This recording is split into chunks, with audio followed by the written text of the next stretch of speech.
आणि बुलेटिनच्या सुरुवातीलाच राजकीय वर्तुळातून एक महत्त्वाची बातमी या क्षणाची। मावळमधून पार्थ पवार यांची उमेदवारी आता जवळपास निश्चित मानली जाते। तर सूत्रांनी दिलेल्या माहितीनुसार आता मावळमधून पार्थ पवार यांची उमेदवारी जवळपास निश्चित मानली जाते।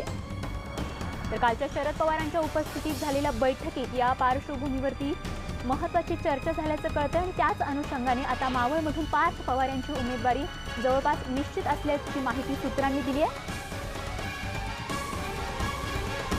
तर पार्थला उमेदवारी द्यावी अशी मागणी राष्ट्रवादीच्या कार्यकर्त्यांनी केल्याचं राष्ट्रवादीच्या नेत्यांचं म्हणणं आहे। तर अजित पवार, जयंत पाटील, छगन भुजबळ यांच्या उपस्थितीत या ठिकाणी शरद पवारांच्या उपस्थितीत झालेल्या बैठकीत पार्थ पवार यांच्या उमेदवारीबाबत एक महत्त्वाचा निर्णय या ठिकाणी घेण्यात आलेला आहे।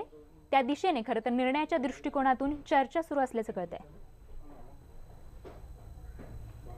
प्रफुल्ल साळुंखे आमचे प्रतिनिधी अधिक तपशील देत आहेत। प्रफुल्ल, आपण पाहतोय मावळमधून पार्थ पवार यांची उमेदवारी जवळपास निश्चित मानली जाते, काय तपशील?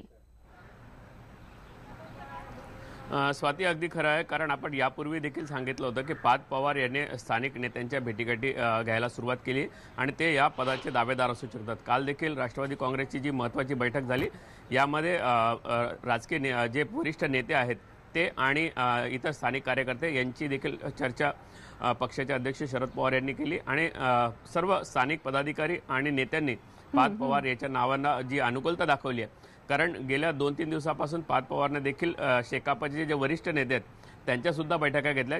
जयंत पाटील, शेकापचे जे जयंत पाटील आहेत त्यांची देखील बैठक घेतली।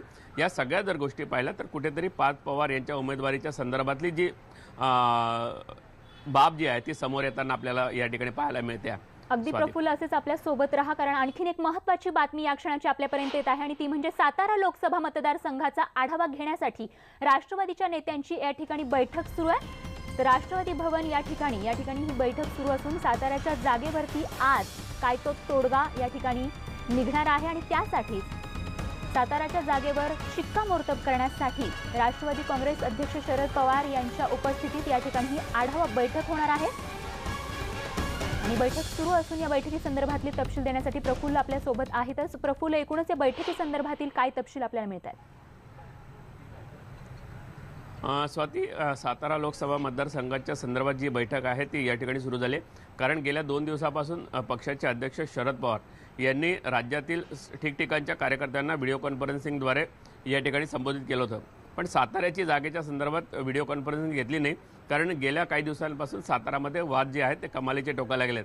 त्यामुळे या सर्व कार्यकर्ते आणि पदाधिकाऱ्यांना आज राष्ट्रवादी काँग्रेसच्या कार्यालयात बोलवण्यात आलं आहे आणि एकूणच त्यांचं मनोमिलन करण्याच्या दृष्टीनं शरद पवार यांच्या उपस्थितीमध्ये या ठिकाणी प्रयत्न होताना दिसत आहेत।